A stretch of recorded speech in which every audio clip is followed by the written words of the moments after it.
उद्या तुरुंगामधील कैदी नभातले गाठतील तारे. उद्या तुरुंगामधील कैदी नभातील गाठतील तारे. आताच या कापतात भिंती, आताच घामेजले पहारे. उठा दिशा द्यावया दिशांना, उठा पथाचा प्रकाश व्हाया.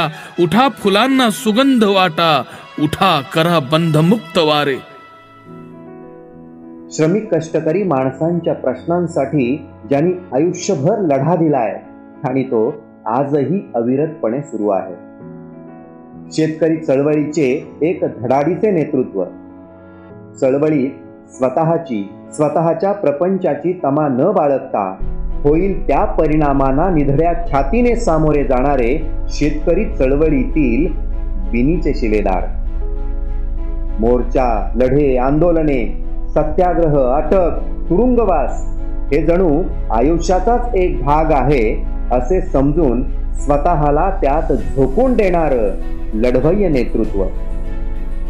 शेतकऱ्यांचे अनेक लढे निकराने लढून ते यशस्वी करून सरकारलाही आपली चुकीची धोरणे बदलायला भाग पाडणारे क्रांतिकारी नेते.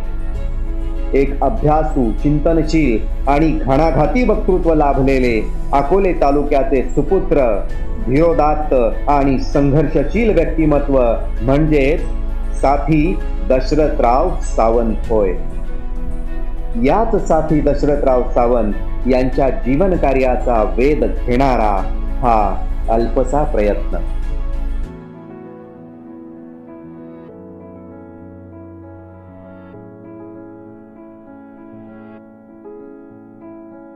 अहमदनगर जिल्ह्यातील अकोले तालुक्यात रुंभोडी या छोट्याशा गावी एका सामान्य शेतकरी कुटुंबात सावंत साहेबांचा जन्म झाला. शालेय शिक्षण घेत असतानाच राष्ट्र सेवा दलाशी त्यांचा संबंध आला. ते राष्ट्र सेवा दलाच्या शाखेत जाऊ लागले.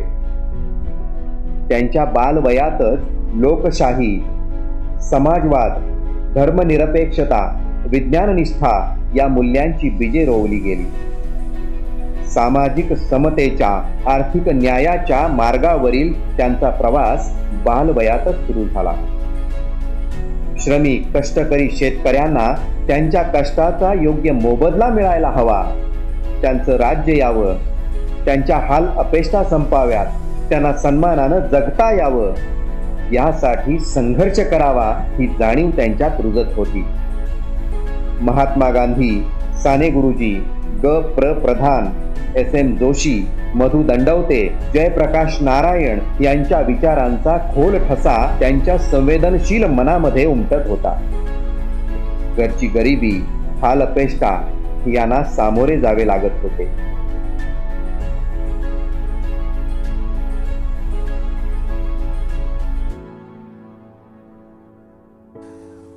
रुंभोडी गावातील एका गरीब शेतकरी कुटुंबात माझा जन्म झाला आणि 1939चा माझा जन्म असला तरी मी खूप लवकर शाळेत गेलो. 1943 साली मी मराठी शाळेमध्ये गेलो, मामाच्या याच्यामुळं हात धरून गेल्यामुळं.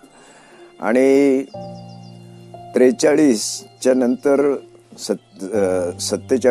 51 साली मी 7वी फायनल सुटलो.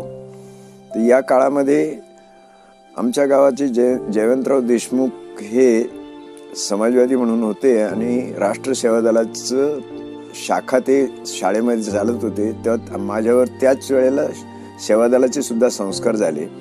आणि मग 51 साली 7वी सुटल्यानंतर आमच्या कुटुंबातली गरिबी, दारिद्र्य हे सगळं लक्षात घेता आमच्या चुलत्याचे एका तिन्ही समाजातल्या कुटुंब अकोल्याचं ते मुंबईला परेलला त्यांचं बुक डेपो होता आणि त्या परेलला ह्या मुलांना तिथे तुम्ही तुमच्या दुकानावर न्या म्हणून माझा एक चुलत भाऊ आणि आम्ही मुंबईला त्या परेलला गेलो आणि त्या परेलला त्या दुकानावर विक्री करण्याला मदतनीस म्हणून लहान लहान मुलं म्हणून गेलो. आणि पुढचं शिक्षण इथंही नव्हतंच परंतु 7वीच्या नंतरचं तर तिथं आमचे वडील कलही करत होते विले पार्ल्याला. संध्याकाळचं विले पार्ल्याला आम्ही जाऊन आणि त्या ठिकाणी मी नाईट हायस्कूलला जायला लागलो. आणि त्या नाईट हायस्कूलला मी 10वी पर्यंत म्हणजे 7वीच्या नंतर 3 वर्ष त्या ठिकाणी राहिलो आणि 3 वर्षामध्ये राहिल्यानंतर आमच्या घरचं कुटुंब वेगळं झालं, चुलते आणि आम्ही, आणि त्यामुळं पुन्हा तू घरी जा असं वडिलांनी सांगितलं अशी ती. कारण कलई करणं हे गरजेचं होतं, ती कुटुंबाचं जे दारिद्र्य होतं त्याच्या मदतीसाठी. आणि म्हणून तिथून मग मला 10वी झाल्यानंतर म्हणजे त्यावेळेला 11वी हे मॅट्रिक होतं आणि म्हणून मॅट्रिक न होता मला 10वी झाल्यानंतर गावी यावं लागलं आणि डायरेक्ट शेतीचं काम सुरू करावं लागलं.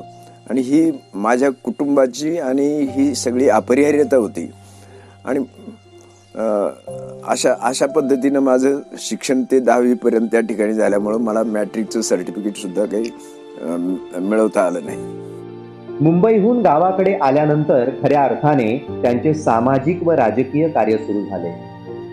घरची परिस्थिती सांभाळूनही विविध सामाजिक व राजकीय उपक्रमात त्यांचा सहभाग वाढला. साथी भास्करराव दुर्वेनाला व साथी अमृतभाई मेहता यांच्या कार्याचा व विचारांचा प्रभाव त्यांच्यावर पडला. तत्कालीन थोर विचारवंतांच्या व समाजसेवकांच्या विचारांनी प्रेरित होऊन समतेच्या मार्गावरील त्यांचा प्रवास सुरू झाला. मी मुंबईहून शिक्षण जे काही नाईट स्कूलमध्ये घेत होतो तेही अर्धवट सोडून मी जेव्हा गावी आलो तेव्हा गावी आल्यानंतर मी ज्यांचा उल्लेख केला की जयवंतराव देशमुख सेवा दलाचं शिबिर घेत होते, तर ते समाजवादी म्हणून सुद्धा काम करत होते. त्यामुळं मला त्यावेळी त्यांनी एक दिवस, म्हणजे मी वयानं इतका लहान असून सुद्धा त्यांना हा मुलगा जरा चुणूक आहे याच्यामध्ये, आणि म्हणून त्यांनी त्या प्रजा समाजवादी पक्षाचं मला सदस्याची पावती फाडली. आणि तिथून माझं अतिशय लहान वयामध्ये, मी साधारणपणे 15-16 वर्षाचा असेल त्यावेळेला, तर अशा परिस्थितीमध्ये त्यांनी प्रजा समाजवादी पक्षाचं मला पावती फाडून सभासद केलं. आणि तो जो काही प्रवेश झाला मग राजकारणामध्ये, तर त्यानंतरची जी खूप स्थित्यंतरं घडलेली आहेत आजपर्यंत, परंतु माझा तो संबंध आल्यानंतर संयुक्त महाराष्ट्राची चळवळ त्या दरम्यानच्या काळामध्ये पुढं 56 साली सुरू झाली. 57 साली संयुक्त महाराष्ट्राच्या निवडणुका झाल्या. त्याच्यामध्ये आम्ही लहान मुलं म्हणून, तरुण मुलं म्हणून नेत्यांच्या सतरंजा वगैरे टाकणं, अमर शेखचं त्या वेळेची जी काही कलापथकं होती ती कलापथकं बघायला आम्ही पायी, आमचं जे काही 7-8 किलोमीटर इथून माझ्या रुंबोडी गावामधून अकोल्याला अंतर होतं, ते पायी जायचं आणि रात्रीचं पुन्हा परत यायचं, असा प्रवास करून ती कलापथकं सुद्धा पाहायला लागलो. त्याचे परिणाम झाले. आणि मी राजकारणामध्ये घरचं दारिद्र्य आणि हे सगळं सांभाळून, घरचं शेतीचं काम करून याच्यामध्ये सक्रिय भाग घेऊ लागलो. आणि ह्या संयुक्त महाराष्ट्राच्या काळातली जी काही चळवळ पाहिली, SM जोशी, कॉम्रेड डांगे वगैरे, हे सगळं त्या लहान वयामध्ये सुद्धा मी आत्मसात करीत होतो. त्या कलापथकांच्या मधून वर्गीय राजकारणाचे धडे मिळत होते. तेव्हा अशा प्रकारचा एक शिक्षणाचा तो एक फार मोठा उच्चांक असा काळ होता. आणि त्या संयुक्त महाराष्ट्राच्या काळानंतर मग माझ्या हे विस्तारत राजकारणातला घरचं काम सांभाळून, घरचं दारिद्र्य सांभाळून राजकारणातली माझी जी रुची वाढत गेली की या देशातली गरीब विरुद्ध श्रीमंत अशा प्रकारची जी विषमता आहे, ती विषमतेची दरी हटवण्यासाठी म्हणून जे डावं राजकारण आहे ते डावं राजकारण वाढलं पाहिजे आणि समतेवर आधारलेला समाज निर्माण झाला पाहिजे, या संकल्पनेनं मी सक्रिय झालो. आणि हे होत असताना भास्करराव दुर्वे हे प्रजा समाजवादी पक्षाचे होते, तालुक्यातले अमृतभाई मेहता होते, संगमनेर तालुक्यातले लाल निशाण पक्षाचे जे नंतर खरे कॉम्रेड ते ओरिजिनल, पण कॉम्रेड दत्ता देशमुख ही अतिशय मोठी माणसं त्या काळामध्ये मी पाहिली. आणि जरी वेगवेगळ्या पक्षामध्ये असले, विशेषतः प्रामुख्यानं कॉम्रेड दत्ता देशमुख हे त्या काळात सिव्हिल इंजिनियर होते आणि भास्करराव दुर्वे हे उत्कृष्ट वकील होते. अमृतभाई मेहता हे अकोले तालुक्यातल्या वेगवेगळ्या चळवळी करत होते. तेव्हा अशा ह्या माणसांचा संबंध आल्यानंतर अमृतभाई मेहताच्या चळवळी म्हणजे काय एक एक इतक्या हे असायच्या की देवठाणच्या त्या धरणाच्या वेळेला मुख्यमंत्री वसंतराव नाईकांची सभा सुद्धा होऊ द्यायची नाही, म्हणजे नाही होऊ द्यायची. पोलिसांच्या गोळ्या एका बाजूला आंदोलकांवर रोखलेल्या अशा परिस्थितीमध्ये ती सभा कशी तरी त्यांनी ती केली, ती आली होती त्यावेळेला. कॉम्रेड दत्ता देशमुखांसारखा माणूस असेल, त्या काळामध्ये सिव्हिल इंजिनियर झालेले अतिशय विद्वान अशा प्रकारचं, म्हणजे खरं तर ते दत्ता देशमुखांचं नेतृत्व हे आंतरराष्ट्रीय पातळीवरचं नेतृत्व होतं. एवढी उंची त्या माणसाची, मला म्हणजे ते वेगळ्या पक्षातले असले, आमच्यात आणि कम्युनिस्टांमध्ये द्वेषभावना होती त्या काळामध्ये, तरी पण दत्ता देशमुखांच्या बद्दलचा आदर हा मला कधीच माझा कमी झाला नाही. भास्करराव दुर्वे हे तर म्हणजे एका अर्थानं ऋषितुल्य व्यक्तिमत्व होतं.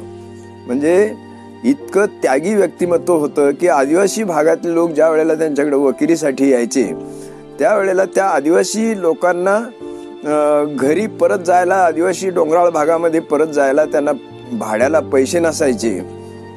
तर अशा प्रकारचं त्यांची फी तर घ्यायची नाहीच, परंतु त्यांची वकिलीच्या कामासाठी ते आदिवासी माणसं त्यांच्याकडे जर आली तर त्यांना परत जायला पैसे नाहीत म्हणून ₹2 त्यावेळेला काही फार महागाई वगैरे असं नव्हतं, फार स्वस्ताही होती. आणि मग अशा परिस्थितीमध्ये त्यांना पैसे सुद्धा स्वतःच्या पदरचे द्यायचे.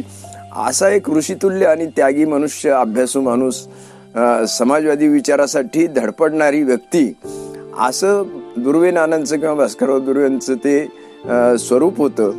आणि मग अशा परिस्थितीमध्ये या सर्वांच्या याच्यामध्ये जी वेगवेगळ्या आंदोलनांच्या मध्ये मी भागीदारी करू लागलो. आणि 62 साली मग मी मुंबईला सचिवालयाला एक घेराव, म्हणजे मुंबईसह संयुक्त महाराष्ट्र झाला होता, परंतु बेळगाव, कारवार, निपाणी आणि गुजरातचा काही भाग जो राहिला होता त्याच्यासाठी संपूर्ण महाराष्ट्र समिती स्थापन झाली होती. आणि त्या समितीचा एक सचिवालयाला घेराव करण्याचा कार्यक्रम ठरला होता. त्या घेरावच्या कार्यक्रमाला मी मुंबईला गेलो. आमच्या तालुक्यातले म्हणजे आमचे अमृतभाई मेहता आमचं तालुक्याचं नेतृत्व करत होते. कम्युनिस्ट पार्टीचे इथले मुरलीधर रानू आमच्याबरोबर नेतृत्व करायला होते. तर अशा प्रकारच्या माणसांच्या बरोबर त्या काळामध्ये गेलो. आणि त्या सचिवालयाच्या घेरावच्या कार्यक्रमाच्या नंतर जी हुतात्मा चौकामध्ये जाहीर सभा झाली त्याचे 2 वक्ते होते. अध्यक्ष होते SM जोशी आणि क्रांतिसिंह नाना पाटील साताऱ्याचे, हे त्याचे प्रमुख वक्ते होते. आणि म्हणून अशा प्रकारच्या त्या क्रांतिसिंह नाना पाटलांचं भाषण गावठी पद्धतीचं, रांगड्या पद्धतीचं, अशा प्रकारचं ऐकायचा मला जो योग आला, तर त्यानं मी एवढा प्रभावित झालो होतो त्या दिवशी की माझ्या आयुष्यामध्ये इतक्या कमी वयामध्ये मला क्रांतिसिंह नाना पाटलांसारख्या क्रांतिकारी माणसाचं भाषण ऐकायची संधी या सचिवालयाला घेराव करण्याच्या निमित्तानं जे मुंबईला आलो त्याच्यात मिळाली. हे मला माझं परमभाग्य किंवा मी ती आठवण माझ्या दृष्टीनं फार सोनेरी आठवण म्हणून माझ्या अंतःकरणात जपून ठेवलेली आहे. महाराष्ट्रात संयुक्त महाराष्ट्र लढ्याचे पडघम वाजत होते. शांत बसतील तर ते सावंत साहेब कसले.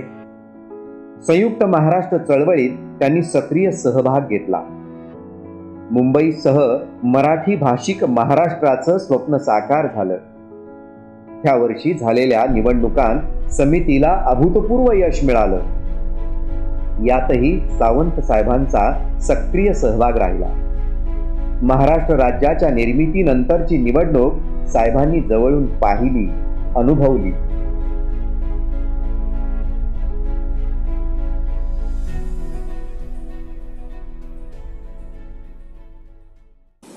मी सार्वजनिक जीवनात आलो त्यात पहिली निवडणुकीतला माझा अतिशय तरुण वयातला जो सहभाग होता तो म्हणजे 57 सालातल्या संयुक्त महाराष्ट्र समितीचा. त्या काळामध्ये लोकसभेची जी निवडणूक झाली त्या लोकसभेच्या निवडणुकीमध्ये BC कांबळे, खरं म्हणजे ते वकीलही होते आणि घटनातज्ञ होते, परंतु ते दलित समाजातले होते. आणि अशी व्यक्ती जनरल जागेवर त्यांना समितीनं तिकीट दिलं होतं. संगमनेर, अकोले, कोपरगाव हा जो मतदारसंघ होता त्या मतदारसंघामधून त्यांना तिकीट दिलं होतं. आणि त्यांच्या विरुद्ध काँग्रेसचे मात्र पंढरीनाथ कानवडे वारकरी संप्रदायाचा माणूस होता. विद्वान वकील होता. आणि अशा परिस्थितीमध्ये जी जनरल जागेवरची लढाई झाली, परंतु त्यावेळेला जे काही वातावरण मी पाहिलेलं होतं, तर ते वातावरण म्हणजे इतकं रोमारोमात गोरगरीब माणसाच्या अंगामध्ये भिनलेलं होतं की फक्त गरीब विरुद्ध श्रीमंत एवढीच भावना, म्हणजे वर्गीय भावना जी होती ती त्यावेळेला इतकी प्रबळ होती की जातीपातींचा विचार सुद्धा, माणसं शिक्षणानं कमी असली तरी सुद्धा जातीपातींचा विचार कसा लुप्त झाला होता.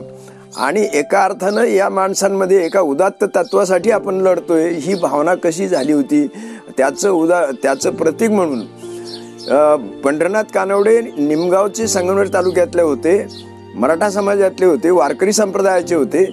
परंतु त्यावेळेला BC कांबळेंना तर निवडून दिलंच लोकांनी, परंतु त्यातलं खास वैशिष्ट्य म्हणजे त्यांचं जे निमगाव होतं त्या निमगाव कानवडे या गावामधून सुद्धा पूर्वी ते 52ला निवडून गेले होते. असं असताना सुद्धा 57 सालच्या संयुक्त महाराष्ट्राच्या निवडणुकीमध्ये त्यांचा पराभव तर झालाच, परंतु निमगावमधून त्यांच्या स्वतःच्या गावामधून सुद्धा मराठा समाज सगळा असताना सुद्धा त्यांना BC कांबळेंपेक्षा कमी मतं पडली. अशा प्रकारचे तत्वानं भारावलेल्या समाजाचं ते प्रतिबिंब होतं. स्वातंत्र्य, समता, बंधुता व न्याय या विचारांनी भारावलेले सावंत साहेब अस्वस्थ होते. श्रमिक कष्टकरी माणसाला न्याय द्यायचा असेल, त्यांचे प्रश्न सोडवायचे असतील तर राजकीय व्यासपीठाचा वापर सजगपणे करावा लागेल या विचारांनी अखेर त्यांनी 1970च्या सुमारास काँग्रेसमध्ये प्रवेश केला. जिल्हा परिषदेवर निवडून जाऊनही तेथील भ्रष्ट आणि असंवेदनशील प्रशासकीय चौकट काम करायला अडचणीची वाटू लागली. काँग्रेसच्या नेत्यांबरोबर त्यांचे खटके उडू लागले. तेथील व्यवस्थेवर सडेतोड भाष्य करू लागले. परिणामतः त्यांनी जिल्हा परिषद सदस्यत्वाचा व काँग्रेसचाही राजीनामा दिला. इंदिरा गांधींनी गरिबांच्या बाजूनं किंवा डावं राजकारण करायचं म्हणून एका अर्थानं असं घोषणा केली की संस्थानिकांची तनखे रद्द करणं आणि 14 बँकांचं राष्ट्रीयकरण करण्याचा कार्यक्रम घेतला आणि त्याप्रमाणे ते निर्णय घेतले. आणि 69च्या नंतर 71मध्ये ज्या काही याच्या निवडणुका झाल्या, त्यांनी पार्लमेंट बरखास्त करून निवडणुका घेतल्या, तर प्रचंड बहुमतानं इंदिरा गांधी सत्तेवर आल्या. आणि हा कार्यक्रम सगळा गरिबांचाच आहे, डाव्या याचाच आहे. म्हणून मला मुंबईहून जोडी त्यावेळेला इथं काम करण्याला, मुंबईला जॉर्ज फर्नांडिसच्या युनियनमध्ये काम करत असलेले लक्ष्मणराव शिंदे माझ्या शेजारच्या गावचे आणि माझे नातेवाईकही होते. तर असे ते आले आणि आम्ही दोघांनी मिळून काँग्रेस प्रवेश करायचं ठरवलं. आणि तो काँग्रेस प्रवेश 72च्या अगोदर थोडासा केला. आणि 72ला ज्या जिल्हा परिषदेच्या निवडणुका आल्या त्याच्यामध्ये मला खताळ पाटलांच्या पुढाकारानं, ते मंत्री होते, आणि त्यांच्या पुढाकारानं मला जिल्हा परिषदेचं तिकीट दिलं अकोला गटामधून. हा कम्युनिस्ट पार्टीचा, कम्युनिस्ट विचारांचा बालेकिल्ला होता. परंतु त्यांच्या कम्युनिस्ट उमेदवाराचा पराभव करून मी जिल्हा परिषदेवर निवडून गेलो. आणि त्या निवडून गेल्यानंतर सुद्धा ही जिल्हा परिषदेची निरुपयोगिता कशी आहे या संबंधीचं मी त्यावेळेला जिल्हा परिषदेचा सदस्य असून त्याविरुद्धच मी भाषण केलेलं होतं की खरं तर म्हणजे ह्या नुसत्या मतं मिळवण्यासाठी खालच्या याच्यामध्ये ह्या केलेली सोय आहे, तेव्हा हे बरखास्त केलं तरी याचं काही नुकसान होणार नाही असं मी आश्चर्यकारक हे केलं होतं. 72 साली इथं दुष्काळ पडला होता आणि त्या दुष्काळामध्ये सुद्धा जी काही कामं होत होती त्यांच्या चळवळी मी थांबवल्या नाहीत. आणि त्याच्यावरून पुन्हा माझी काँग्रेसच्या लोकांबरोबर भांडणं झाली आणि मी जिल्हा परिषद सदस्यत्वाचा राजीनामा दिला आणि काँग्रेस पक्ष पण सोडला. पुन्हा समाजवादी मार्गावरून त्यांची वाटचाल सुरू झाली. त्याच काळात इंदिरा गांधींनी देशात आणीबाणी लादली. सावंत साहेब आणीबाणी विरोधी लढ्यात सहभागी झाले.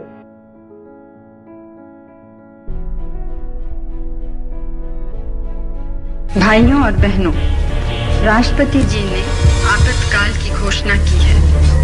इससे आतंकित होने का कोई कारण नहीं है। The President has proclaimed emergency. This is nothing to panic about.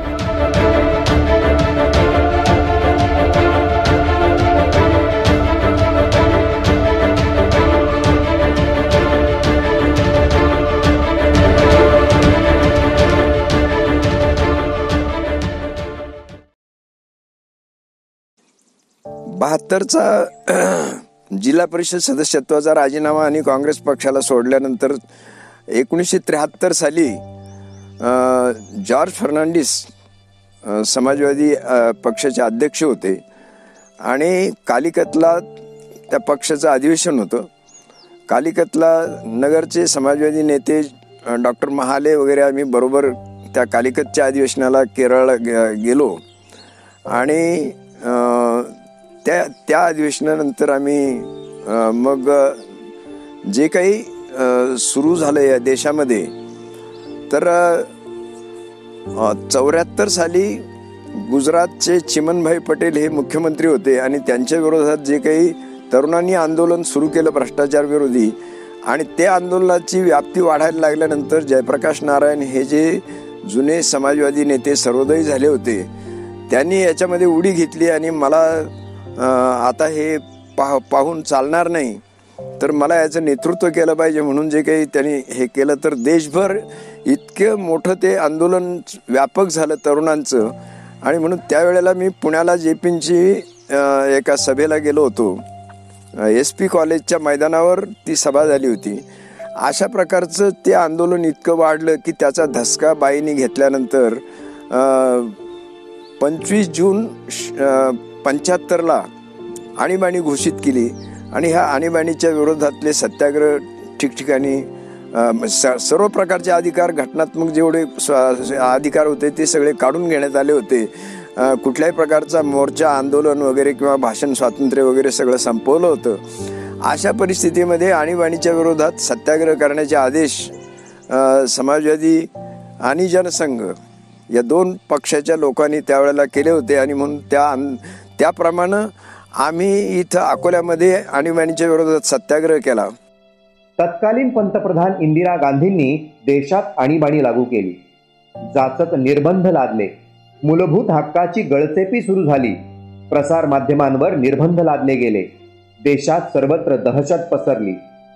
Sawant साहेब व त्यांचे सहकारी आणीबाणी विरोधी लढ्यात रस्त्यावर उतरले. एका बाजूला लोकशाही व अहिंसेच्या मार्गाने हा लढा चालू होता. परिणामतः या सर्व सत्याग्रहींना अटक करण्यात आली. तिथे तुरुंगातही सावंत साहेबांनी सेवा दलाची शाखा सुरू केली.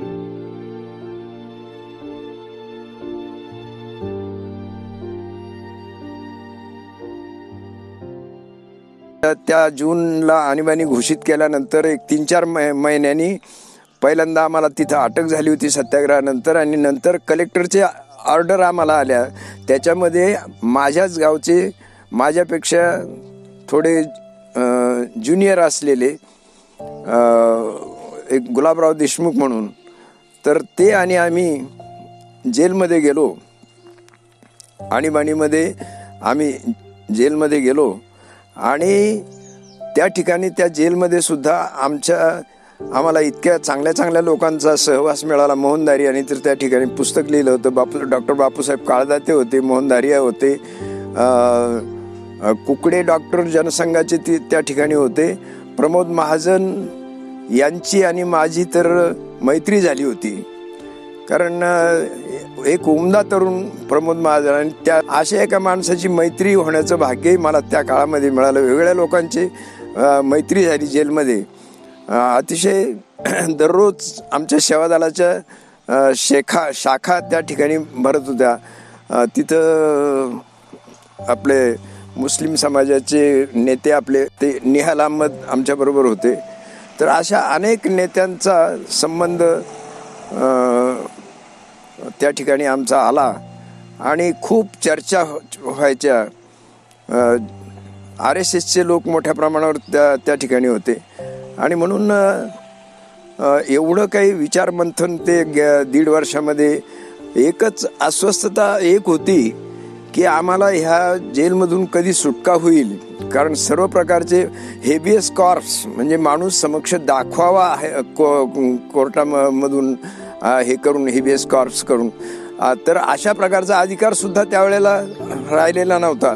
तेव्हा कुणाला जेलमध्ये असलेल्या लोकांना समजा मारून टाकलं आणि त्याला बेपत्ता केलं तरी सुद्धा कायदेशीर दाद मागण्याची सोय त्या काळामध्ये नव्हती. आणि म्हणून आम्ही खरोखर किती काळ सडणार आहोत किंवा काय, अशा प्रकारच्या चिंता जेलमध्ये असलेल्या लोकांच्या मध्ये निश्चित होत्या. कारण एखाद्या गोष्टीचं मर्डर केलेल्या माणसाला सुद्धा एक जन्मठेप किंवा अशा प्रकारची एक एवढ्या वर्षानंतर आपण सुटणार आहोत, तर अशा प्रकारची सुटण्याची कल्पना सुद्धा करता येणार नाही असं त्यावेळच्या डोक्यामध्ये वातावरण होतं. हा आणीबाणीचा काळ अनुभवला आणि मग 18 महिन्यानंतर बाईंनी काय रिपोर्ट घेतले आणि आणीबाणी समाप्त केली आणि निवडणुका जाहीर केल्या. समाजाच्या हितासाठी घरावर तुळशीपत्र ठेवून रात्रंदिवस शेतकऱ्यांच्या, श्रमिक कष्टकरी माणसांच्या हक्कांसाठी, न्यायासाठी सावंत साहेब लढत होते. त्याची जाणीव ठेवून ते तुरुंगात असताना हाच समाज त्यांच्या कुटुंबियांच्या मागे ठामपणे उभा राहिला. त्यांना हवी ती मदत केली. एवढेच नव्हे तर साहेब तुरुंगात असताना त्यांच्या मुलीचे देखील समाजाने धूमधडाक्यात लग्न लावून दिले. असे समर्पित नेते, त्यांची कृतज्ञ जाणीव ठेवणारे आज मात्र दिसत नाहीत. जेलमध्ये नाशिकच्या जेलमध्ये आम्ही गेल्यानंतर जे काही घरची परिस्थिती, एवढ्या दारिद्र्यामध्ये कुटुंब जगवायचं, ही माझी मुलं 4 मुलं ही लहान लहान मुलं होती आणि ही 4 मुलं आणि पत्नी यांनी या सगळ्या शेतीचं सांभाळायचं आणि स्वतःचं जगायचं. तर या संदर्भामध्ये मला एक सामाजिक दायित्व म्हणून तालुक्यातल्या जी काही समाजवादी कार्यकर्ते आणि मित्र होते किंवा त्या काळामध्ये माझं भाग्य असं की माझं ते जुनं जे घर होतं खांडाचं वगैरे त्या याचं घर होतं, तर त्या ठिकाणी SM जोशींसारखा ऋषितुल्य माणूस माझ्या कुटुंबाला भेट देऊन गेला. त्या काळामध्ये त्यांचे काही फोटो बिटो कुणी तिथं काढायला नव्हतं आणि ते काही राहिलेले नाहीत, परंतु SM जोशी आले आणि त्या समाजवादी कार्यकर्त्यांनी वगैरे माझ्या सर्व कुटुंबाला तेवढ्या 1.5 वर्षाच्या काळामध्ये धान्य वगैरे गोळा करून घरी आणून दिलं. ते कुटुंब जगवण्यासाठी जी काही मदत केली. तर अशा प्रकारचं जे काही वातावरण होतं सामाजिक उत्तरदायित्व स्वीकारण्यासंबंधीचं, ते सुद्धा एका अर्थानं भारावलेलं असं वातावरण होतं त्या. आणि 81 साली माझ्या मुलीचं लग्न जमलं. मोठी जी मुलगी होती साधारण 12वीच्या नंतर ते लग्न म्हणजे ते वयाच्या लवकरच ते लग्न जमलं काही मित्रांच्या आग्रहामुळं. आणि मग त्या लग्नाच्या याच्यामध्ये सुद्धा जे काही लोकांनी मला मदत, काही लोकांनी कुणी कपाट लग्नामध्ये घेऊन द्यायचं, कुणी 4-2 मित्रांनी कपाट घेऊन द्यायचं, कुणी अशा प्रकारची थोडीफार मदत करायची. असं करून ते लग्न त्यावेळेला मी माझ्या मुलीचं उरकलं. तर त्याही बाबतीमध्ये सामाजिक उत्तरदायित्व, कार्यकर्त्याला, एखाद्या गरीब कार्यकर्त्याला मदत करण्यासंबंधीचं जे सामाजिक उत्तरदायित्व आहे त्याही काळामध्ये ते बजावताना मला ते स्मरणात माझ्या राहिलेलं आहे.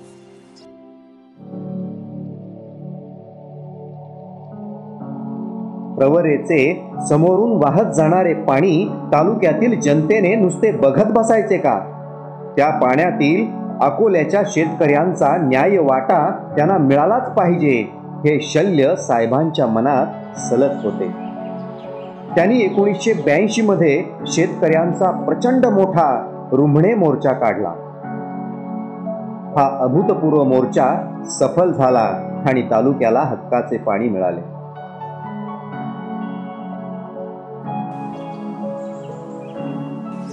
आणि 72 साली जे काही ह्या पाण्याची 72 साला जो दुष्काळ पडला तेव्हापासून या तालुक्यामध्ये लोकांमध्ये एक अस्वस्थता होती की हे प्रवरेचं पाणी जे आहे भंडारदरा धरणाचं, हे आम्ही डोळ्यानं पाहतोय, परंतु आम्हाला दुष्काळासाठी सुद्धा हे पाणी उचलता येत नाही. ही जी काही लोकांची तीव्र वेदना होती, त्या वेदनेचा पहिला आविष्कार म्हणजे मी स्वतः त्यावेळचे आमदार यशवंतराव भांगरे यांना बोलवून आणि रुंबोडीमध्ये एक पाणी परिषद घेतली होती आणि हे प्रवरेचं पाणी मिळालं पाहिजे अशा प्रकारची मागणी करणारी ती परिषद होती.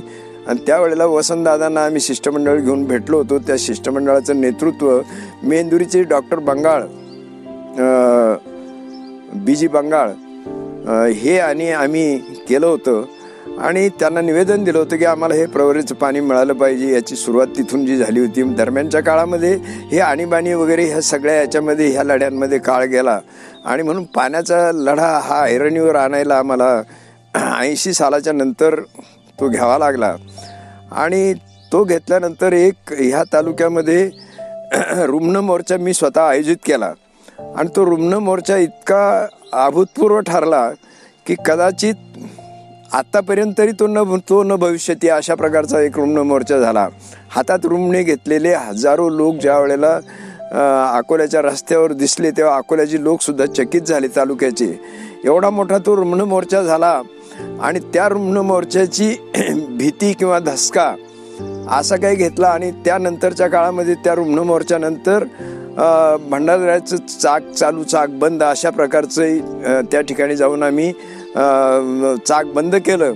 आणि नगरच्या सुपरिटेंडिंग इंजिनियर त्यावेळेला भावे म्हणून होते इरिगेशनचे, त्या भावेंच्या घरावर मोर्चा नेला. कारण अशा प्रकारचं हे पाणी उचलण्याच्या साठीचं जी अंमलबजावणी आहे ती इरिगेशनचे अधिकारी करत होते आणि म्हणून 40 ट्रका भरून लोक ज्या वेळेला मी स्वतः नगरला नेले त्यावेळेला सगळ्या नगरचे लोक रस्त्यावर येऊन त्या सगळ्या ट्रकमध्ये भरलेल्या माणसांच्या इतक्या मोठ्या रांग ही अशी दृश्य म्हणून टकमका पाहत होते. आणि असं ते एवढं आंदोलन झाल्यानंतर मग मात्र सरकारनं त्याची दखल घेतली आणि शरद पवार त्यावेळेला मुख्यमंत्री असतानाच्या काळात त्यांनी हे म्हणणं आमचं अकोले तालुक्याचं मान्य केलं. आणि अकोल्याच्या केवळ आंदोलनामुळं, माझ्या आंदोलनामुळं अकोला आणि संगमनेर या दोन्ही तालुक्यांना, कारण संगमनेरच्याही लोकांनी मग जागे झाले परंतु आंदोलनामध्ये मात्र ते नव्हते, तर अशा प्रकारची मागणीमध्ये ते सहभागी झाल्यानंतर संगमनेर आणि अकोला ह्या दोन्ही तालुक्यांना अशा प्रकारचं 30% पाणी भंडारदऱ्याचं अधिकृतपणे देण्याचा निर्णय झाला. त्याच्यामध्ये संगमनेरचा विस्तार जास्त आहे भौगोलिक, म्हणून संगमनेरला 18% आणि अकोल्याला 12%, कारण विठाची तळेवाड्यापासून तर कळसपर्यंत एवढाच पट्टा अकोल्याचा आहे. आणि अशा प्रकारची पाणी वाटपाचा तो एक मोठा टप्पा त्या रुग्ण मोर्चानं साध्य केला. कुठल्याही मंत्र्यांना जो करता आला नसता तो लोकांच्या जनतेच्या चळवळीनं ते पाणी ह्या तालुक्याला त्या काळामध्ये रुग्ण मोर्चा माझ्या चळवळीनं ते मिळालं.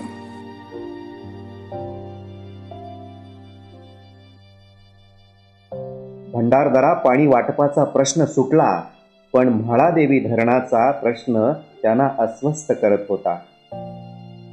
खूप मोठी बागायती सुपीक जमीन धरणात जाणार होती. ते जेलमध्ये असतानाच धरणाचे भूमिपूजन होऊन कामही सुरू झाले होते. सावंत साहेबांचा त्याला विरोध होता. जनतेला संघटित करून त्यांनी व त्यांच्या सहकार्यांनी 1978ला म्हाळादेवी धरणाचे काम बंद पाडले. आंदोलनाच्या रेट्यामुळे म्हाळादेवी धरणाची जागा बदलण्यात आली, त्यामुळे खूप मोठी बागायती जमीन वाचली.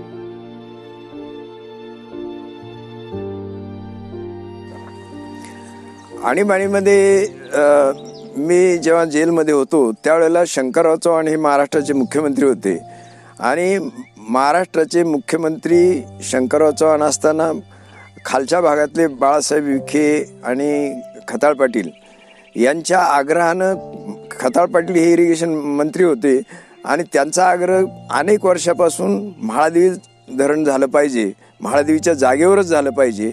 आमचं मात्र त्याला विरोध होता, परंतु आम्ही जेलमध्ये होतो, आंदोलन करण्याचा अधिकार नव्हता आणि खालच्या भागातून 10-15 हजार लोक विखेंच्या मदतीनं त्यावेळेला माझं जे आत्ता वस्ती आहे ह्या वस्तीपासूनच्या एक साधारण 2000 फूट अंतरावर वरच्या त्या बाजूला महादेवीची साईट होती आणि त्या ठिकाणी काम आणीबाणीमध्ये शंकरराव चव्हाण येऊन भूमिपूजन करून आणि ते धरणाचं काम सुरू झालं होतं आणि ते शल्य मात्र माझ्या मनामध्ये सातत्यानं होतं की ही जागा बदलवण्यासाठी आंदोलन केलं पाहिजे आणि यशस्वी नाही झालं तर मग पुनर्वसनाचं करू. अशा प्रकारचं ते करत असताना महादेवीचं जी काही त्यांनी हे करून काम सुरू केलं होतं ते जेलमधून आल्याबरोबर मी ताबडतोबीनं ते पहिल्यांदा काम ते बंद पाडलं आणि ते बंद पाडल्यानंतर त्या आंदोलनाची व्याप्ती वाढली. त्या आंदोलनामध्ये ह्या तालुक्याचे सुपुत्र दादासाहेब रुपवते यांनी भागीदारी केली. वसंतदादांचा त्यावेळेला अकोले तालुक्यात दौरा होता. त्यांनी त्या ठिकाणी दादासाहेबांच्या याला विनंतीला मान देऊन त्याची पाहणी केली आणि चितळवेड्याच्या टेकडावर जाऊन चितळवेडा ते निमरळचं एक टेकाड यांना जोडणारी जागा निश्चित केली आणि ही जागा बदलायला आम्ही मान्यता देतो अशा प्रकारचं ते मान्यता दिली. तर त्या महादेवी धरणाचं हा निर्णय होण्याच्या काळामध्ये सुद्धा जनतेमध्ये जागृती करून आणि खताळ पाटील आणि बाळासाहेब विखे हे ज्या वेळेला इकडे परिषद घेण्यासाठी आले त्यावेळेला लक्ष्मण शिंदे आणि आम्ही या रुंबोडी गावातले लोक रस्त्यावर विठ्याच्या त्यांना अडवलं आणि परत पाठवलं. तेव्हा हे जागा बदलण्याचं जे काही आंदोलन आहे ते सुद्धा यशस्वी झालं आणि ती जागा आम्ही दिगंबरला म्हणत होतो. सरकारी त्या काळामध्ये ब्रिटिशांच्या काळामध्ये दिगंबरला जो सर्वे झाला होता त्या दिगंबरला हे धरण न्यावं अशी मागणी करत असताना चितळवेड्याला दादानी सुचवलं, परंतु तिथं टेक्निकल अडचण आली आणि मग निळवंड सध्या जिथं झालं आहे त्या निळवंड्याची साईट टेक्निकली म्हणजे तांत्रिकदृष्ट्या फिक्स करून आणि त्या ठिकाणी ते धरण घेण्याचं झालं आणि म्हणून 90च्या नंतर मग ते धरणाचं भूमिपूजन शरद पवार साहेबांनी येऊन तिथं केलं. तर असा तो धरणाची जागा बदलल्यामुळं म्हणजे रुंबोडी मेंदुरी वगैरे ही जी 7-8 गावं आहेत तर ह्या गावं म्हणजे अकोल्याचं हार्ट असलेली अशा प्रकारची ही जमीन आहे.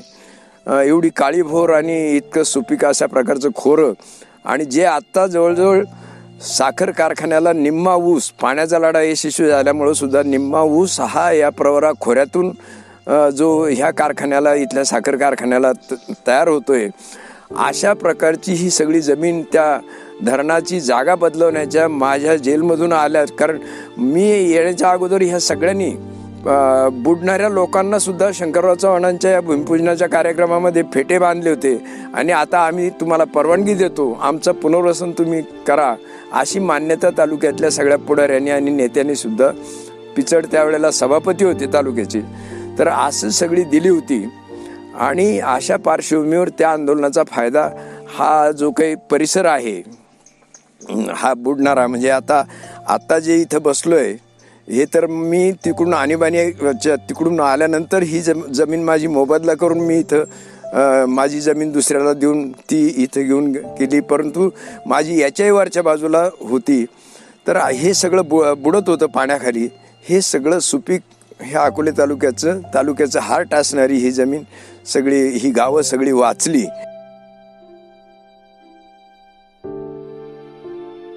वीज बोर्डाकडून शेतकऱ्यांना दिल्या जाणाऱ्या अवास्तव वीज बिलाचा प्रश्न सावंत साहेबांनी उचलला.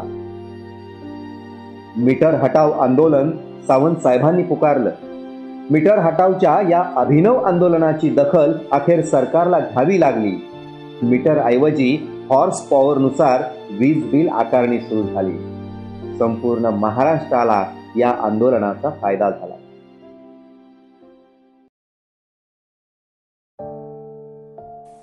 पाण्याचा लढा यशस्वी झाल्यानंतर जे काही विजेशी संबंध आला, खूप प्रवरेवर लिफ्ट झाले, विहिरींवर लाईटी घेतल्या होत्या आणि अशा परिस्थितीमध्ये ज्या वेळेला इलेक्ट्रिसिटी बोर्डाशी किंवा त्या वीज बोर्डाच्या कारभाराशी जे संबंध येत होते त्यामध्ये भ्रष्टाचाराचा म्हणजे कनेक्शन जोडताना सुद्धा हे लोक पैसे मागायचे किंवा अशा प्रकारचा भ्रष्टाचार सुरू झाला होता. आणि म्हणून एक मी असा मोर्चा काढला होता वीज बोर्डावर. भगत म्हणून ते डेप्युटी इंजिनियर होते इथं अकोल्याला. आणि अशा याच्यामध्ये एक कोंबडी,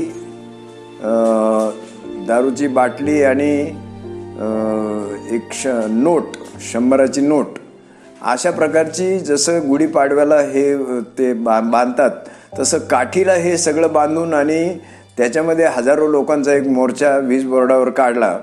आणि त्याचा परिणाम असा झाला की इतकी दहशत. एक श्रीरामपूरला त्यावेळेला एक्झिक्युटिव्ह इंजिनियरचं ऑफिस श्रीरामपूरला होतं. पेद्दावाड म्हणून त्यावेळेला ते एक्झिक्युटिव्ह इंजिनियर होते. आणि अशा प्रकारचं एक असं भयभीत झालं त्यावेळेला वीज बोर्डाचं सगळेच लोक की त्यानंतरच्या काळामध्ये इतकी फटाफट कामं व्हायला लागली वीज बोर्डाची. तर अशा प्रकारचं ते विजेचं एक आंदोलनसुद्धा. आणि विजेचं दुसरं आंदोलन त्याच काळामध्ये, त्याच्या थोडंसं नंतरच्या काळामध्ये, ज्या वेळेला ही विजेची बिलं इतकी अविश्वसनीय यायला लागली की इतकी भरमसाठ मोठ्या प्रमाणात यायला लागली की माझं स्वतःचं एक तिकडं छोटीशी जमीन होती आणि 3 हॉर्सपॉवरची मोटर होती. त्याला वर्षाला त्यावेळेला बिलं यायची. साधारणपणे 500 रुपयाच्या आत जे बिल यायला पाहिजे किंवा यायचं, त्या ठिकाणी ते एकदा 13,000 रुपये बिल आलं. आणि असं इतकं अविश्वसनीय बिलं यायला लागल्यानंतर संगमनेर तालुक्यातली कारभारीकडलं वगैरे, त्यावेळेला मात्र संगमनेर तालुक्यातली सुद्धा जवळची काही मंडळी, ही सगळे आम्ही एकत्र बसलो आणि ते आंदोलन करायचं ठरवलं. आणि आपले सगळे मीटर काढायचे, उचकून फेकून द्यायचे, डोक्यावर घ्यायचे आणि वीज बोर्डावर मोर्चा नेऊन त्या ठिकाणी ते मीटर जमा करायचे. अशा प्रकारचं 2 तालुक्यामध्ये आंदोलन झालं. आणि ते आंदोलन झाल्यानंतर वसंतदादा मुख्यमंत्री होते त्या काळामध्ये आणि त्यांना आम्ही भेटायला गेलो. तर ते म्हटले, हे चांगलं आंदोलन आहे तुमचं आणि मी संबंध महाराष्ट्राला हे मीटरच नको, हॉर्सपॉवरवर याची बिलं काढायला सांगतो, अशा प्रकारचे आदेश देतो. आणि हे संगमनेर आणि अकोला या 2 तालुक्यांच्या आंदोलनामुळं संबंध महाराष्ट्राला किंवा महाराष्ट्राच्या शेतकऱ्यांना एक जो दिलासा मिळाला तेव्हापासून तर आज तागायत ही शेतीची जी काही पंपाची बिलं आहेत ती मीटरवर न आकारता हॉर्सपॉवरवर, म्हणजे 3च्या याला वेगळं बिल, 5च्या हॉर्सपॉवरला वेगळं बिल, प्रति हॉर्सपॉवरवर काय भाव, अशा प्रकारानं ती त्यावेळेपासून बिलं यायला लागली. ती आज तागायत ती टिकून आहे. सदैव सैनिका पुढेच जायचे, न मागुती तुवा कधी फिरायचे, या वृत्तीने सावंत साहेब एका लढवय्या सैनिकाप्रमाणे शेतकऱ्यांच्या प्रश्नांवर लढत राहिले. आदरणीय शरद जोशी यांच्या शेतकरी संघटनेत ते सामील झाले. त्यांनी शेतकऱ्यांच्या या लढ्यात केलेली भागीदारी, केलेला संघर्ष कोणीही विसरू शकत नाही. शेतकरी आंदोलनाचा तो सुवर्णकाळ म्हणावा लागेल. सावंत साहेबांनी दिवस रात्र कोणतीही तडजोड न करता शेतकऱ्यांचे लढे लढले.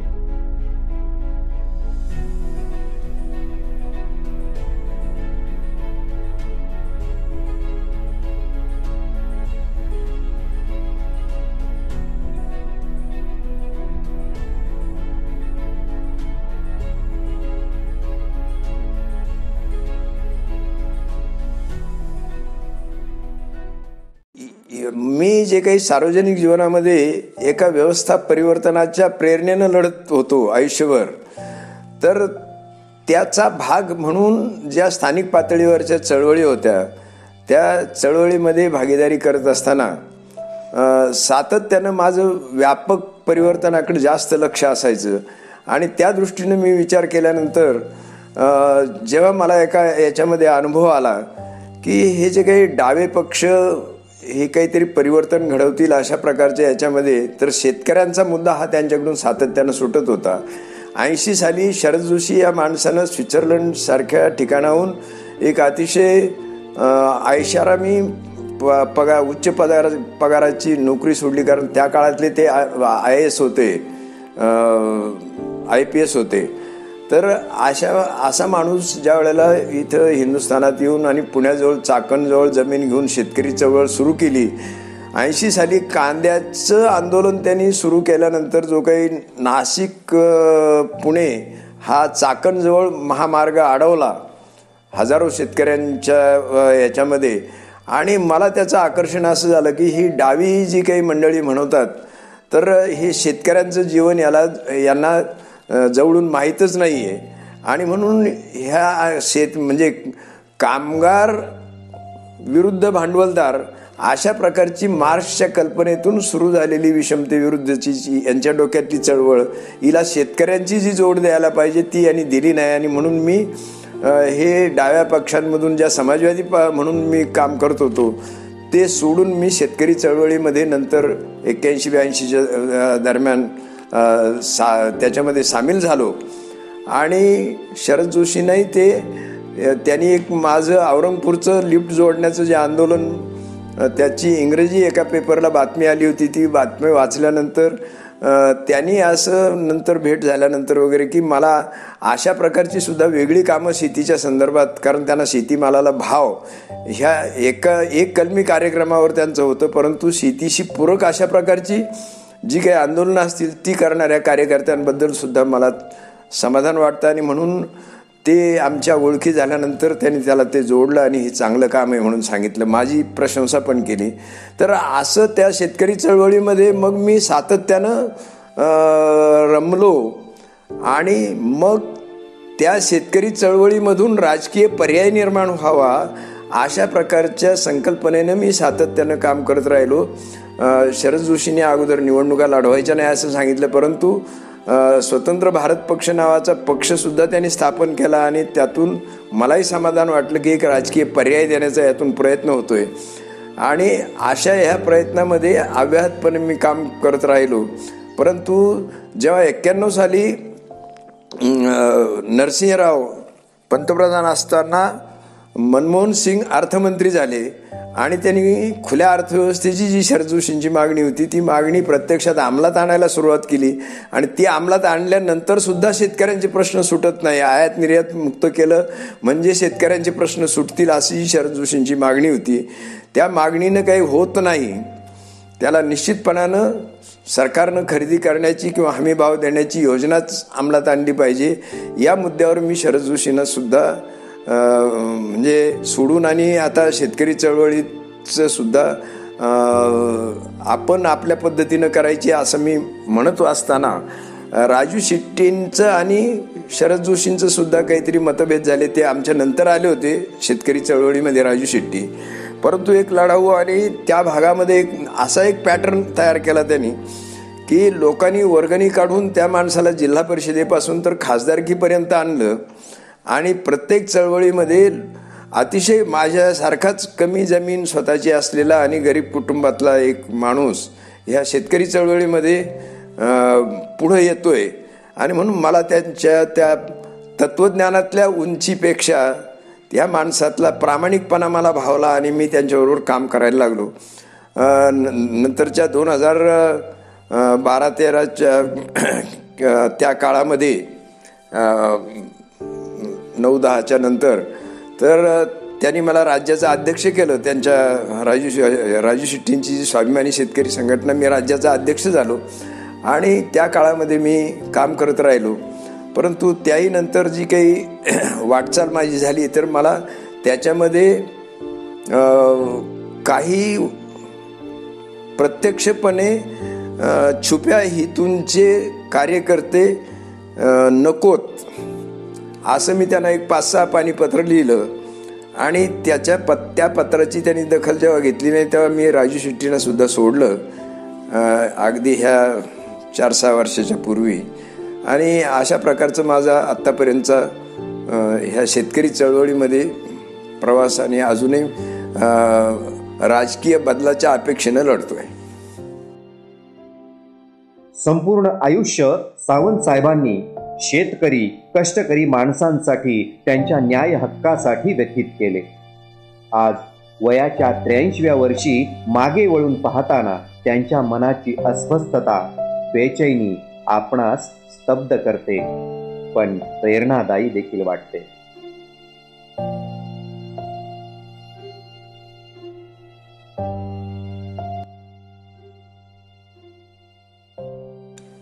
मी ज्या अतिशय कमी आणि लहान वयामध्ये जे संस्कार माझ्यावर समाजवादी आणि राष्ट्रसेवा दलामधून झाले, तर त्यातून एक पर्यायाची अपेक्षा करत जे सतत वाढलो त्या चळवळीमध्ये सुद्धा, तर त्या बाबतीमध्ये जी काही एक सातत्यानं परिवर्तनशीलता, पोथीनिष्ठ नसल्याचा गर्व ते करत होते, परंतु एका अर्थानं ही एक वेगळी पोथीनिष्ठता आहे की दररोज होणारे समाजातले वर्गीय बदल असतील किंवा वर्गीय स्वरूप असतील, तर अशा प्रकारचे बदल समाजवाद्यांनी कधीच चिंतनाचा विषय केले नाहीत.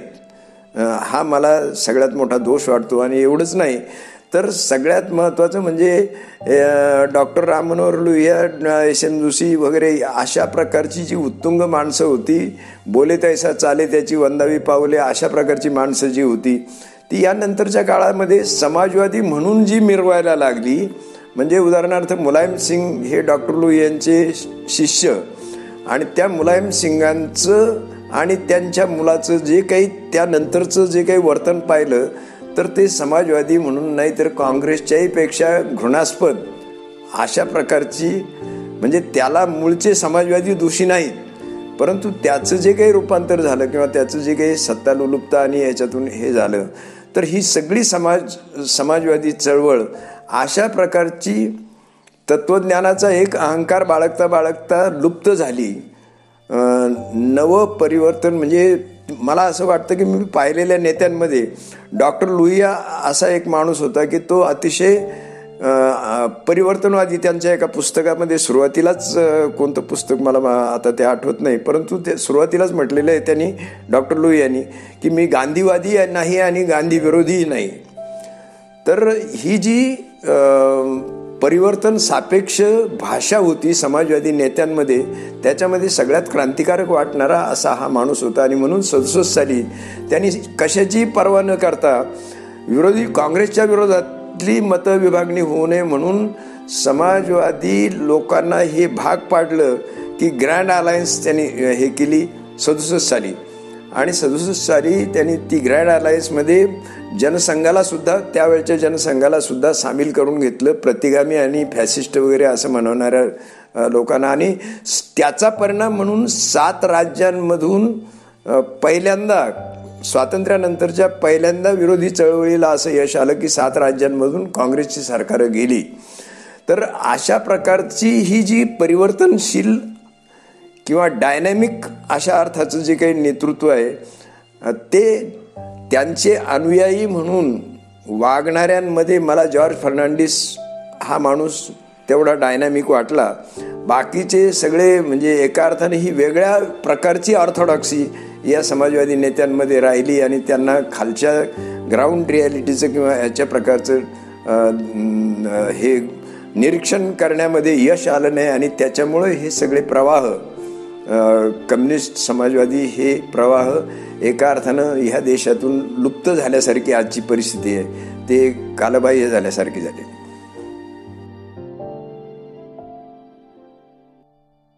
सावंत साहेब म्हणजे आंदोलनांची मालिका जणू.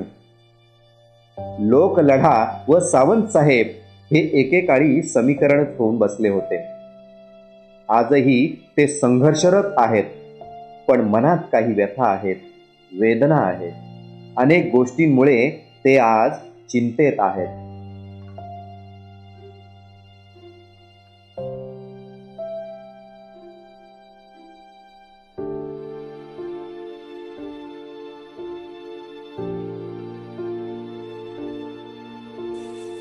माझ्या संपूर्ण राजकीय आयुष्यामध्ये व्यथित अंतःकरणानंच आतापर्यंत हे व्यतीत केलो सार्वजनिक जीवन. परंतु तो माझा व्यथितपणा किंवा ते माझं दुःख उराशी बाळगताना मला माझ्या व्यक्तिगत जीवनातली जी काही म्हणजे दारिद्र्य वगैरे ते जसं टिकून ठेवावं लागलं किंवा ते बाळगावं लागलं, तर त्याची मला कधी फिकीर नाही वाटली. त्याच्यामध्ये तो माझा व्यक्तिगत आनंद होता की मी व्यवस्था बदलण्यासाठी लढतोय, या आनंदासाठी मी ते स्वीकारलं. परंतु मला सगळ्यात जे काही इतकी वर्ष ह्या देशातलं व्यवस्था परिवर्तन होण्याच्या दृष्टीनं काही पाऊल पुढं पडण्याच्या ऐवजी विषमता वाढते आहे, यानं मी व्यथित होतो आणि आहे सुद्धा. आणि त्याला योग्य राजकीय पर्याय देता येत नाही. त्या पार्श्वभूमीवर मी माझा साखर गुलामी म्हणून जे पुस्तक लिहिलंय अलीकडं, ते ह्या मागच्या डिसेंबरमध्येच ते प्रकाशित झालंय. तर त्याच्यामध्ये माझा तोच आशय आहे की ह्या महाराष्ट्रामध्ये छत्रपतींच्या पासून ज्या काही चळवळी झाल्या आणि जो काही ज्ञानेश्वर तुकारामांचं प्रबोधनाचं कार्य असेल किंवा ही सगळी पार्श्वभूमी असलेला महाराष्ट्र, या देशाला राजकीय विषमता विरहित देश निर्माण करण्यासाठी नेतृत्व देऊ शकला नाही. आणि त्या नेतृत्व न देण्याचा उगम सुद्धा संयुक्त महाराष्ट्राच्या चळवळीमध्ये जे काँग्रेसचं नेतृत्व होतं, यशवंतराव चव्हाणांचं फार गुणगान केलं जातं, ते मोठे नेते होते हे मला मान्य आहे. तरी पण त्यांनी सुरुवात अशी जी केली महाराष्ट्रामध्ये सहकार म्हणजे कृषी औद्योगिक समाज निर्माण करण्याचं स्वप्न लोकांना दाखवलं आणि त्यामधून जे काही इथं अर्थव्यवस्था सुरू केली त्याच्यामध्ये जो सहकार आला, त्या सहकारामध्ये साखर कारखानदारी आली. आणि या साखर कारखानदारीच्या मधून जी घराणेशाही आणि गुलामी आली, त्याच्यामधून महाराष्ट्रामध्ये चिंतन करण्याची अस्मितेची पूर्णपणे नष्ट करण्याच्या साठीचं काम हे यशवंतराव चव्हाणांच्या कृतीनं सुरुवात झालं, असा माझा आक्षेप. म्हणजे मी केलेला नुसता नाही, तर ह्याच जिल्ह्यातले केंद्रीय मंत्री काही दिवस राहिलेले, कृषी मंत्री राहिलेले अण्णासाहेब शिंदे यांचे बंधू दोघे कम्युनिस्ट होते. आणि त्यांनी एक उदाहरण दिलंय की मी श्रीरामपूरच्या साखर त्या कारखान्याच्या चेअरमनच्या विरोधात ज्या वेळेला यशवंतराव चव्हाण ज्येष्ठ नेत्यांच्या समोर गेलो आणि त्या ठिकाणी मी तक्रार सांगितली, ते म्हणले की तुम्ही आम्हाला जर असं हे सांगणार असाल की लोकांमध्ये तुम्ही जा आणि लोकांच्या पाठिंब्यावर कारखाना ताब्यात घ्या असं जर म्हटले तुम्ही, तर त्या विद्यमान जे कोणी चेअरमन आणि साखर कारखान्याचे मुख्य असतील त्यांच्या विरुद्ध तुम्ही आणि इंदिरा गांधी स्वतः जरी उभ्या राहिल्या तरी सुद्धा तुम्ही निवडून येणार नाही, असे संतप्त उद्गार यशवंतराव चव्हाणांच्या तोंडावर रावसाहेब शिंदेनी, ॲडव्होकेट रावसाहेब शिंदेनी, विचारवंत माणूस होता तो, त्यांनी त्या ठिकाणी काढले. आणि तरी सुद्धा त्याला यशवंतराव चव्हाणांनी काही प्रतिसाद दिला नाही. म्हणजे हे सगळे भ्रष्ट लोक जे आहेत साखर कारखान्यामध्ये, त्यांना राज्याच्या सत्तेचा पाठिंबा द्यायचा, हे जे तेव्हापासून अव्याहतपणे चालत राहिलं, त्याचा परिणाम महाराष्ट्रामधली चिंतन क्षमता नष्ट झाली. महाराष्ट्रामध्ये शेतकऱ्यांच्या कुटुंबातली डॉक्टर इंजिनियर झालेली मुलंसुद्धा निर्बुद्ध साखर सम्राटांच्या पायावर डोकं ठेवायला लागली. अशा प्रकारचा एक आगतिक गुलाम असा महाराष्ट्र ह्या निर्माण करण्यासाठी ही साखर कारखानदारी आणि हा सहकार जबाबदार आहे, असं माझं स्पष्ट मत आहे. अन्यथा महाराष्ट्रानंच राजकीय पर्याय द्यायला पाहिजे होता. टिळक आगरकरांचा महाराष्ट्र, छत्रपतींचा महाराष्ट्र, अशा प्रकारची.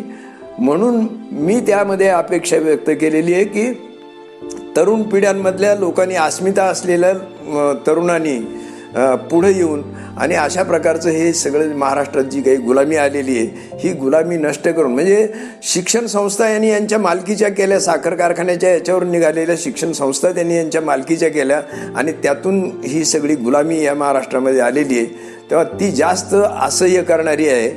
आणि म्हणून देश ह्या राजकीय पर्यायाला ह्या महाराष्ट्रातल्या घराणेशाहीमुळं मुकला, अशा प्रकारचा माझा एक निष्कर्ष आहे आणि त्यानं मी जास्त व्यथित आहे. आदरणीय साथी दशरथराव सावंत साहेब हे शब्द उच्चारताच समोर उभी राहते एक प्रतिमा, समर्पित जीवनाची, सार्वजनिक जीवनात स्वतःला झोकून दिलेल्या निधड्या व्यक्तिमत्वाची, स्वतःची व स्वतःच्या कुटुंबाची पर्वा न करता, परिणामांची चिंता न करता सातत्याने सामान्य माणसांच्या जीवन मरणाशी संबंधित प्रश्नांवर एकामागे एक लढे उभारून लढे निकराने लढवून यशस्वी करून प्रसंगी राज्य सरकारलाही आपली चुकीची धोरणे बदलायला भाग पाडणारे सावंत साहेब म्हणजे चळवळीचे प्रेरणास्रोतच. असे हे अकोले तालुक्यातील जनचळवळीचे नायक, बिनीचे शिलेदार, शेतकऱ्यांचे कैवारी साथी दशरथजी सावंत साहेब आज वयाच्या 83व्या वर्षीही आपला करारी आणि स्वाभिमानी बाणा जपत अविरतपणे कार्यरत आहेत.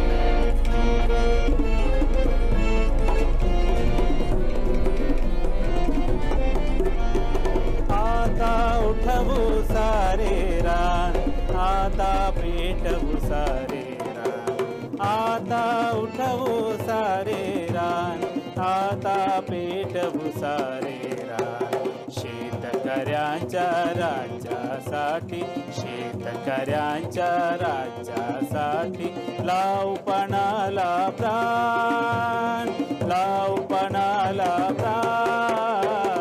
आता उठवू सारे रान, आता पेटवू सारे रान, आता उठवू सारे रान, आता पेटवू सारे रान.